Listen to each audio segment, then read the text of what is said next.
Welcome to a special guest edition of the Holy Shhh Podcast. It's your boy ABE from DET. Mi nombre es Miinx Mayhem. Let's go. My name is Chuck Jordan. Today, we got a special guest in the building. Though, you know what? Let me get serious. I get a little hype with these things, but I'm going to try to be serious with this one, man, because I'm the real man. The shit you do online, a lot of people don't give you credit. With the madness that goes on, like things like Hulk Hogan, Brock Lesnar, sensitive subjects that touch people's hearts, man. I appreciate how you always just keep shit neutral. You are like a journalist of journalists. You're not just some guy with a phone talking shit. You take this shit serious. I can tell you are neutral down the middle, a professional when it comes to doing what we do here in the IWC. I don't think you get enough credit sometimes. The numbers speak for themselves. You always bring in people together. Sometimes I see people in your ear yelling negative, and you right in the middle, just cool, calm, and collected. And for that, sir, I salute you. Today, the one, the only Richie Mars is in the building. Yay, Richie. Thank you. I really appreciate it. I appreciate it. How you feeling today, Richie? I'm feeling phenomenal. Phenomenal. We've been trying to say professional wrestling, right? The professional. Let's talk some pro wrestling. Yeah, I'm not pro WWE. I'm not pro AEW. I'm pro wrestling. And I love that about you, man. That's why I fucks with Ricky, man. I like people who are fair, man. We have to be responsible here in the IWC and not lead with our emotions all the time. Let's just give the facts, and let everybody else judge, Yeah, absolutely. I get tired about it. We always like to start this off because it kind of lets us know where you come from. What hooked you? What got you in the beginning to fall in love with professional wrestling? Let's see. First time I saw wrestling, it was a tag match between Eddie and Benoit versus Rock and Edge. And the finish was Brock coming down and Brock's in the crossface. And then Brock's about to get in. And then the Rock has to tap because he has no choice.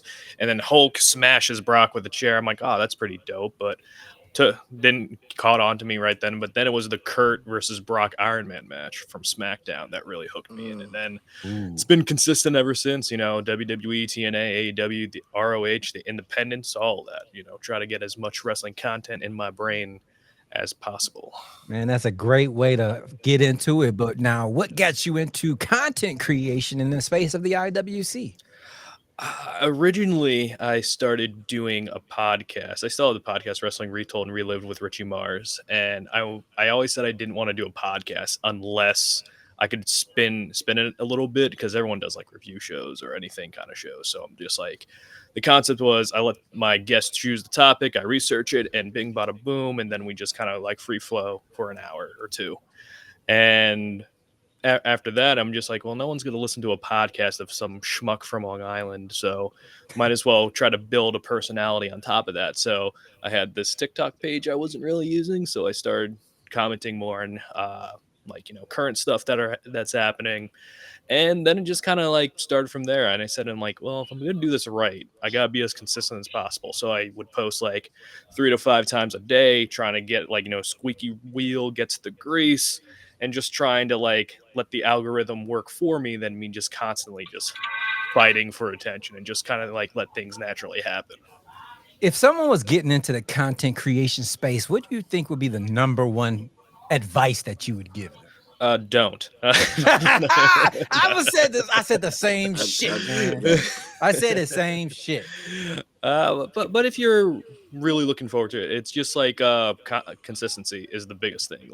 Just because you don't have number of views or number of likes, just keep going. Don't focus on that. Focus on having fun first. And if you're not having fun with it, and if you're just in it for the social media clout, the money and stuff, it's not going to happen as easy. If you're having fun with it, if you're meeting chill, cool people, it's going to make the experience a lot more enjoyable. We'll start with Chuck and then go to Miinx. What you got over there, Chuck, for Mr. Mars? I don't even want to make this too complex, even though I'm going to make this extremely complex. Your top 4, sir, from all 3 companies right now, if European. All 3? Yeah, your top 4. Let's Top see. 4. So we're going we're going WWE, 12 altogether? AEW, and 12 altogether. Yep. 12. 12. Okay. So WWE, AEW, and TNA. Yes, sir. All right. So we'll go WWE first. So it will be Cody, Ilya. Let's see, Io, Mm, and Lyra. I like that. Nice. AEW. So we got Swerve. Nice. Then we got Christian Cage.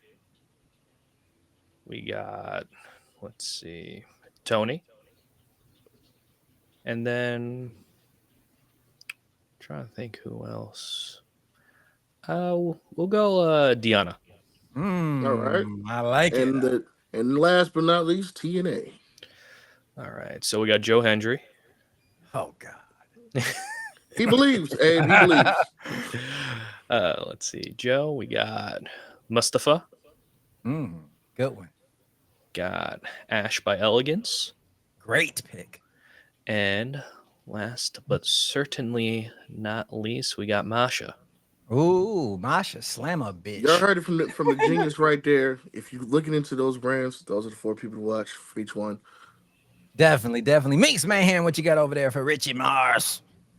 Well, being that me and Richie talk ever so often, I could just ask him later. But now that I know you're from Long Island, I have to ask, and I'm so sorry. We're gonna like get off the wrestling track for like 5 seconds. We have a inside joke for Ron. Like I always say, Ron, stop. But I got it from Jersey Shore. So have you ever been to the Jersey Shore? I'm just asking, like the Jersey Shore, like the shore store and stuff like that. Like, I have to know. I haven't been to the Jersey Shore.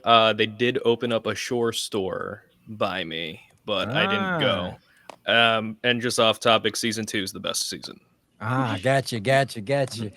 For those out there who are fans of what'd you say, Chuck? I was saying, what the hell did that have to do with wrestling? She warned you. I did say it's gonna go off track. She gave a precursor. He said Long Island. I had to know. I'm sorry. But like I was saying, Deion Sanders, for those who are fans of him, he has a bunch of kids, and he likes to rank those kids. Like one day, one kid will be in the lead, the other kid will be in the lead, but you love them all. And that's the way I feel about professional wrestling. I love all the leagues, but I will be honest, sometimes one is better than the other, and so on and so on. So to you right now, which one are you in? They're all good. Don't send no arrows our way, but which one right now are you just enjoying the most? It's really hard, just because like I see pros and cons of both things that I'm watching.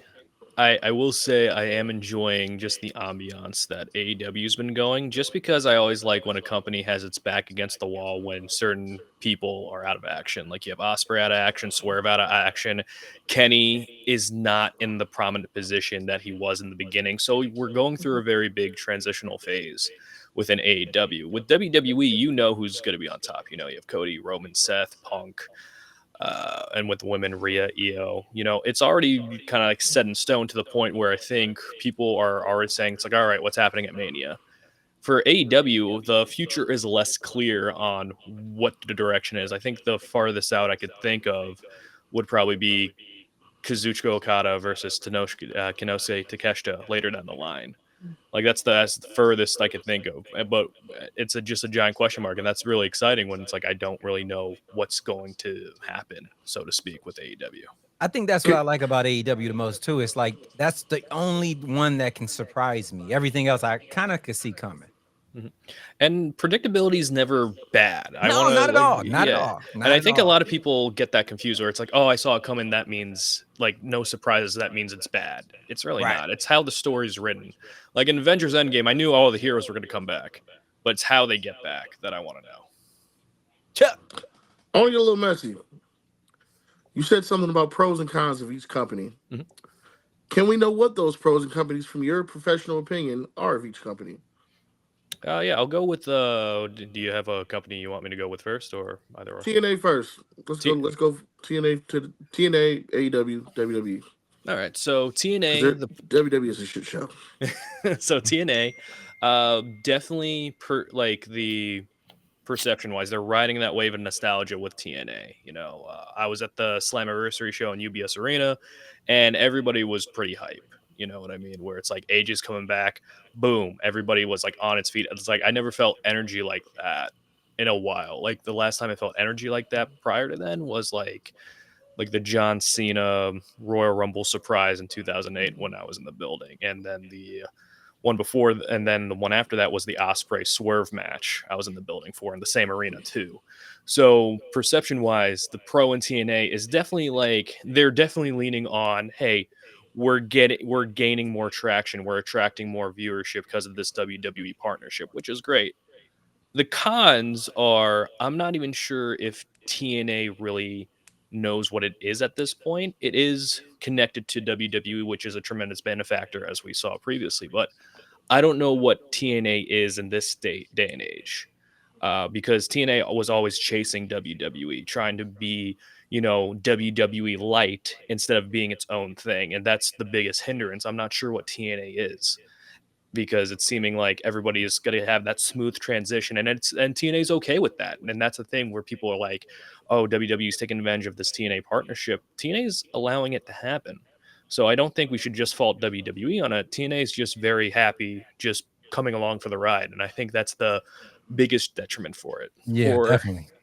For AEW, the biggest pro is the variety, right? You have all these variety of different wrestlers. You have all this kind of grittiness that you don't really see from a mainstream wrestling product, which is very enjoyable. The con is the lack of follow up in some things. Like there are stories that you kind of want to see the progression for the Death Riders, for instance. Like it started off strong with the Moxley wins from Danielson, and then you have Daniel Garcia and Private Party step up. And then once they won those championships, Garcia with the TNT and Private Party with the tag, they didn't really do anything until they dropped them. And that's the biggest thing. It's the crux of having a big roster where it's like, hey, we got these guys, great moment. It's an awesome moment. They won these titles. And then it's the okay, then what? Definitely. And then you have to kind of start from the ground up a little bit. And it's like I do make reference to Moxley and the Death Rider as I poke fun at them, but really it's just like top heel factions just kind of fatigue me out if there's not something different with it. And I think there is a lot of potential for Moxley, Cesaro, Yuta, and Marina separately, but together it's like I just don't really see that kind of faction story that can be played out where it's like you could see the character relationships within everybody, and I think that's what AEW has. It's like, oh, these guys are a faction, all right, what's this person's relationship to this person? Oh no, they're just in a group.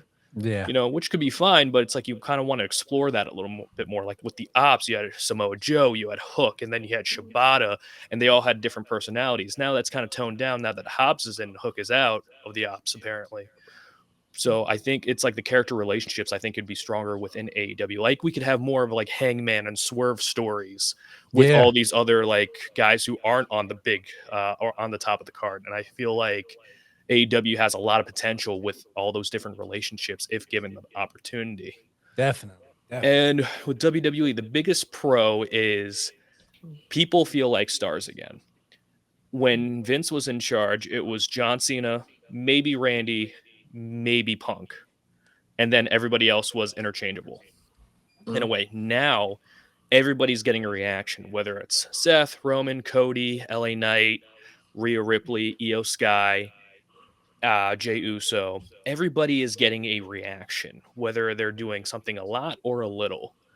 The downside of that is you could coast because you're going to get the reaction regardless. So why do too much? And that leads to stories that are going to be week by week. You're going to get a little bit of story progression, but you're not going to get the main stuff until you get to the PLEs or anything like that. And I think that's the big thing where it's like WWE's in a place where it's like you could coast and you could be fine, but it's like you can capitalize a little bit more if you add a little bit more zest, a little bit more grittiness to this product.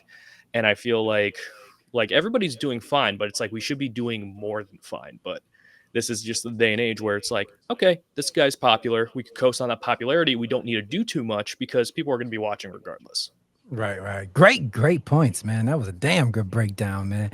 I got a personal, Man, he hit that up the park. selfish question for you.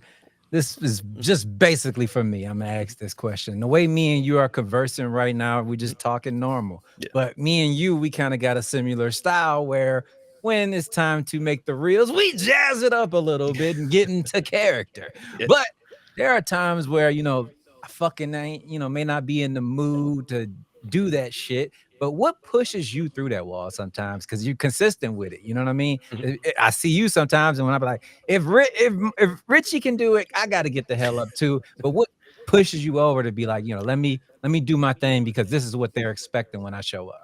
I just like routine. And the thing is, like, what I do in my videos or podcasts or whatever, it's not like a dramatic turn from how I am in real life.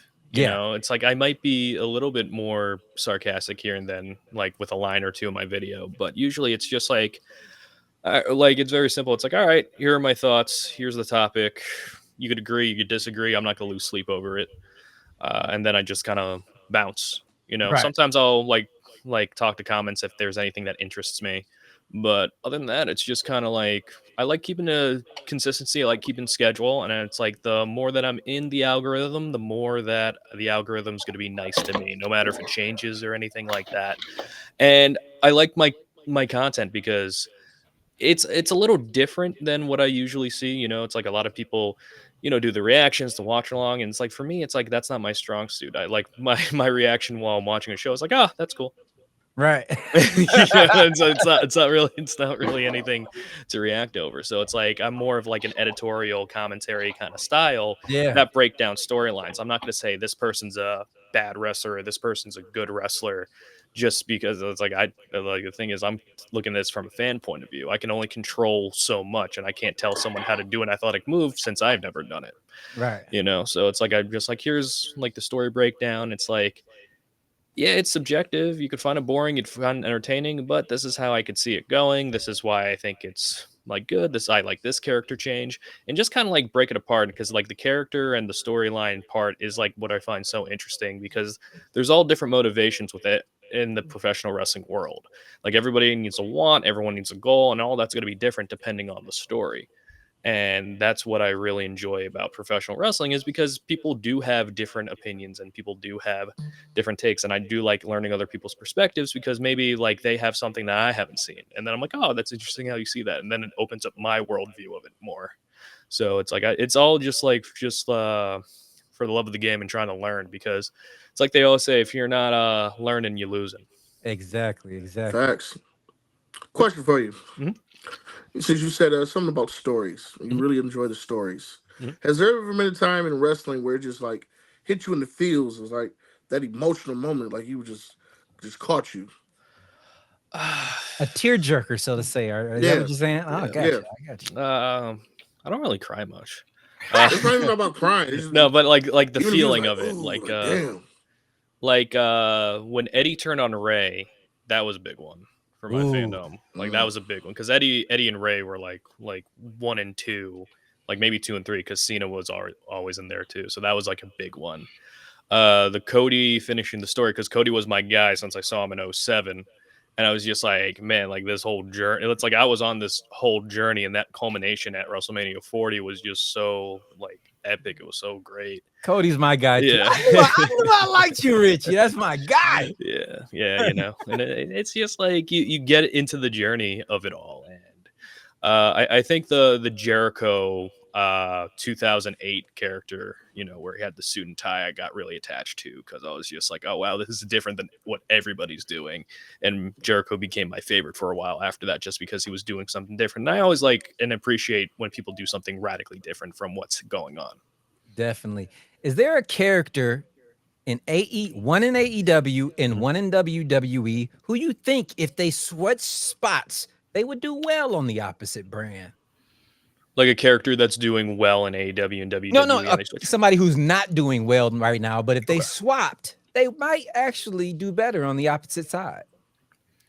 Let's see. For AEW going to WWE, I think. Let's see. I think Anthony Bowens going to WWE would be pretty big. Wow. I I never thi- even fucking thought about that there. I think Bowens would be really clutch in WWE. Yes, he would. Yes, he would, man. Yeah. Especially that whole LGBT community that they thrive on. He would blossom in that for sure. Yeah, so he would be a big one. A switch for WWE going to AEW. Let's see. I'm trying to think of an unconventional name. Probably Mello comes to mind. Ooh. I think didn't Mello think would about that. do well in AEW. I'm not saying he's not doing well in WWE because now he's gaining traction with the whole Miz stuff. But Exactly. I think Mello, if given the opportunity, where it's like you have a dedicated like segment on like Collision or Dynamite, I think it'd be a very similar like build up with Swerve, where Swerve was just kind of like doing like all his different stuff with his group and his faction, and then he was like having like bangers with Orange Cassidy, with Tanahashi with his knees, and then it's like all of a sudden like Swerve being in the main event picture is like, oh wow, it's like he fits in like a glove. Like you just have like those stories where it's like it's like, oh man, you see this guy building momentum, you want to see them go great, and then when they finally get that opportunity, you're like, yeah, I knew he was gonna be in there. Definitely. Is there someone at NXT that you could see getting on the main roster slot and just taking off like a rocket? Olafemi. Oh, but everybody says Yeah. that. Yeah. Because Shout out to his mom. She just followed us. Oh, that's awesome. I'm an Oba feminist. Mom. We're all Oba feminists here. All right, And man. it's like, and the thing is, it's like he is like one of the guys where it's like, okay, you just like strap the rocket to him and you add the rocket fuel and you just keep going with him. Definitely, You just keep going. Like, don't look behind you. Like, no, you just push him until the wheels fall off. Chuck. All right, so you I like the question you had asked about if they switched, but I actually would love to know who do you think would have like maybe like two or three matches if AEW and WWE would actually put on a pay-per-view, which we know will never happen, but if they did, like top from both companies coming as Like as a the actual forbidden match. door situation. Yeah. Let's see. Top of my head, Swerve and Rollins. Holy shit. Like, You're right. You're right about see, that. That one. Probably go Ilya and Garcia. Wow. And then Got a tag or a women's match? yeah, I'm thinking of the tag and women's. I might have to go 4, but I guess that's for 3. Hey, go as much as you want, It's man. your world. Hey, It's your Yeah, world. this is I'd your go. pay-per-view. I go FTR Motor City, Mm. and I'll go Tony and Io. Tony and Io. Yeah, I like that. That would be nice. That would be nice. Can I get a clap for that one? Yeah. Where's the clap? There we go. The I clap. like that one. There we go. That was a great one. You got something over there for him, Miinx? Okay. She's just along for the journey. She's just here. I just came because I wanted to be here. We know what she's really here for. The wheel of death. Hey, no. Wherever he's at, do not say his name. He hears. Before we go, I got a quick question. What to you, in your heart, is the most beautiful belt ever created? It's that IWGP title, not the one that we have now, but the one before. Thank God you didn't just say now. I was about to say, are you what? I think they call it V4. Yeah. I know. it's Yeah, that it's is a great V4. one. Yeah. The one now I'm just not a fan of, man. Yeah. Not at all, man. It's like it reminds me of like almost like Cody's tattoo a little bit. I don't know. But the tattoo actually kind of like, you got used to it because now it'll look odd if he doesn't have the tattoo. And it's crazy how I remember when it all first started, I was like, what are you doing? Are you in a biker gang or something? But now it fits him perfectly. I have to say, Cody, there were challenging moments of being a Cody Rhodes guy. I'll say that much. Dog, who you telling, man? It was a long road. People were calling me an idiot. I like how that pun. I like that pun with the last name. Oh It was my a long God. road. I got hell for Cody a long time. Rhodes. We had a whole counseling session. Miinx had to counsel us. It was ridiculous, man. I just couldn't win for nothing. But finally, my guy did it. Eventually climbed the top of the mountain. Yeah. It was a great time. We talked about Mount Rushmore of your favorite wrestler. Can we get a Mount Rushmore overall, all brands, doesn't matter, of all time, tag teams? Tag teams. Motor City. Wow. Just because I think they're I like the Young Bucks, but I think Motor City's better. And I Okay. think they were like that in between the Hardys and the Young Bucks. I'm from Detroit. I'll never argue with that right there. So yeah, Motor City all day. Let's see what other tag teams I really like. You know what? It was short, but I really enjoyed Swerve and Keith Lee. Really enjoyed that. Yeah. Yeah. Let's see who else. Gotta put Hardys on there. Hardys for sure. Let's see, gotta go with the Jukes. Always do the Jukes.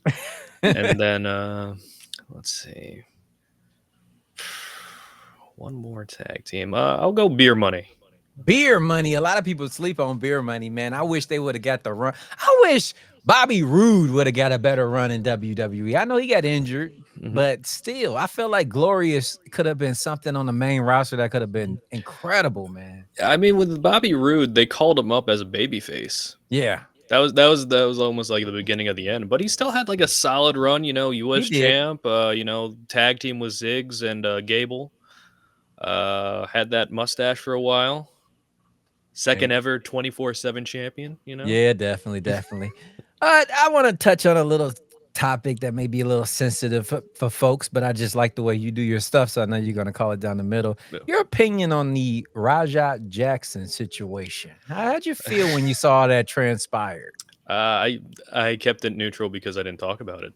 Yeah, because with the Rajah Jackson thing, I didn't speak on it because I didn't feel like anyone really came out looking great, because it's like you have, before a show you have people drinking, which it's like not cool. Again, punishment doesn't fit the crime, obviously, because if you're in a fight, like if you tag somebody and they're out, you don't do unsolicited shots to the head, let alone 22 of them, so it's just like one of those things where it doesn't make independent wrestling look good. It doesn't make Rajah look good, obviously. It's just a very unfortunate situation where it's like you have to there's no excuse for what Rajah did, and if you're making excuses for him, then I don't know what to tell you. It's just he deserved. It's like no, the punishment didn't fit the crime. If you apologize 3 times and you accept each and every one of your apologies, you assume it's squashed. Yeah, And the thing is, it's like, in professional wrestling, you're giving somebody your body, you're giving them trust, and whether or not they deserve that trust, that's up to the person that's, trusting them. But you slam the guy loopy, then you just take all these shots, or you're giving these shots and you're premeditating on your kick stream saying, this is what I'm going to do to this guy. Right. And this guy, it's like, I don't know his relationship with his dad, but it seems like there were some iffy things going on there. Yeah, definitely. And it's like, again, he's taking his aggression out on the person that isn't the main focus of his anger. And I think that much is clear if you look at all the streams leading up to it and during that fact. And especially the guy who invited him backstage to begin with. And if you didn't have that guy invite this outsider backstage, we don't have this conversation going. Yep. So you took the words right out of my mouth, man. I just feel like we didn't speak on it either because it's too much blame to go around. Let's just let everybody outside the situation learn from it. You know what I mean? Just learn from it. Try not to do it again and make the same mistake, but it's just too much blame to go around. So it is what it is. You move, you live, you learn. You know what I mean? I think we're ready, Miinx. I think we're ready. We got a game on here that's called Spin the Wheel. You're building your created wrestler. You're going to pick mic skill, move set, and appearance. You get ready. 5 spins. If you don't like your... Chill, Chuck. If you don't like your thing, you get 2 skips. But all together, you get 5 spins. You get the concept of the game? Mm-hmm. I didn't call for the wheel, so we're not ready for him yet. All right, call the wheel then, Chuck. Wheel! Oh, death. There we go. Wheel of Death. Let's start this thing off. First spin. You are looking for mic skill, move set, and appearance. Your first wrestler is LA Knight, would you like his mic skill, move set, or appearance? Or you can skip. We're going for Mike Skills for LA. We're going with LA Knight's mic skills on the first spin. Let's get the second one rolling. Round and round we go. We got look and move set left. Wow. Bret Hart, would you like his move set or appearance? We're going for moveset. We've got the mic Damn skills right. of LA Knight. We got the move set of Bret Hart. All we're looking for is a look, and we got 2 skips still left in the chamber. Would you like to look like Michael Cole? We go run it back. We're gonna run it back. I would assume so. I love that orange singlet, but I'm sorry, I would Michael. assume so. We got one more skip in the chamber, and we're looking for appearance. Would you like to look like? Oh, wow, shit. this is controversial. Would you look Hulk like Hulk Hogan. We're gonna spin it. We're gonna spin it. Last spin. We're Last putting it spin. all on the line. His wrestler has the movesets of Bret Hart, the mic skills of LA Knight, and he looks like Pat Pat McAfee. That's not a bad looking guy. That's a He's a feature. punter. Punter body, He's got the punter body. Yeah, it's not bad at all, man. I'm not mad at that one at all. That's a damn good one if you ask So he me. speaks like LA, moves set like Brett, and walks around like Pat McAfee. Hey, not mad at it Not at mad at it. all. Pat looked pretty swole against Gunther. So He you know. did. He did. That's technically a champion if you really think about it. Yeah, it really is, especially the move set. Move Yeah. sets is out cold. That's one of the best You moves. know, LA Knight. He was shoes of the champion for a while. You know. He was. This next one is called Name That Wrestler. We're going to give you 60 seconds to ask us as many questions as you like. You can say, is it a male? Is it a female? Raw, SmackDown, AEW, WWE, TNA, blah, blah, blah. Whatever you need to ask us to name that wrestler in 60 seconds. And I'm going to cheat. I'm going to send it to you telepathically. The answer. I'm going to bring up the stats so I'm prepared if you ask something I don't know. There we go. And Mick is going to keep the timer. The Let's go, clock 60 seconds is up. starts now. Are they WWE? They were before, but not currently. Are they a former world champion in their current promotion? Yes. Let's see. Are they in AEW? Yes. So are they a former AEW world champion? Yes. Let's see here. Is it Chris Jericho? No, it is not Chris Jericho. Let's see. Let's see. Are they currently active? They are currently active. Yes. Are they former multi-time world champion in AEW? Yes, sir, they are. Do they lead a faction? Yes, sir, they do. Is this man bald? Yes, sir, he is. Is this man a rider of death? He is one of the best riders of death. Is it John Moxley? Yes, it is. I knew Richie was going to get this. He knows his shit. John Moxley. I gave the answer. Yeah, he did. He telepathically Yeah, you sent know? it to you. He did. You know, Chuck, you and I are like this. Right. Richie, can you talk to the people and tell them how can they absorb you in their world? At Retold Richie Mars on TikTok and Instagram. More active on TikTok. New videos every day there. At Retold Richie on the X, I guess it is. Yep. Sometimes I'll tweet or X during the live shows to give my quick thoughts and opinions. Also, Retold Richie Mars Wrestling, Retold and Relived with Richie Mars on Spotify, Apple Podcasts, and YouTube. New episodes usually are Tuesdays. I took a little bit of a hiatus just to calm down from the summer, and new episodes are going to be coming back soon. And I can't stress this enough. I know I said it in the intro, bro, but like, yo, seriously, man, you are like top tier when it comes to this shit. When I first started, I was watching you. I was studying how you were doing things. Don't call me a creep. I just like to look up to those who are doing better than me, take things from them, and just learn. That's what this game is all about, you know? And I just want to give you your roses and let you know, man, you're doing the damn thing. Don't ever let anybody change who you are. We love you. here on the Holy Shhh Podcast, and everybody else does as well, man. If you don't know that. Thank you so much. I really enjoy talking to folks like you guys because you guys make it fun because a lot of people take it seriously. I always say take things seriously unserious when it comes to professional wrestling because at the end of the day, we're talking about people running around in their underwear. So why be so serious about it? That's the best way I've ever heard it, man. Great way to end it. We appreciate you being on, man. For real. The door is always open. But till next time when Richie joins us, it's your boy ABE from DET. Me llamo Miinx Mayhem. And I am Richie Mars. And my name is Chuck Jordan. And you guys have been tuned in to a special guest edition of the Holy Shhh Podcast. Peace. Media.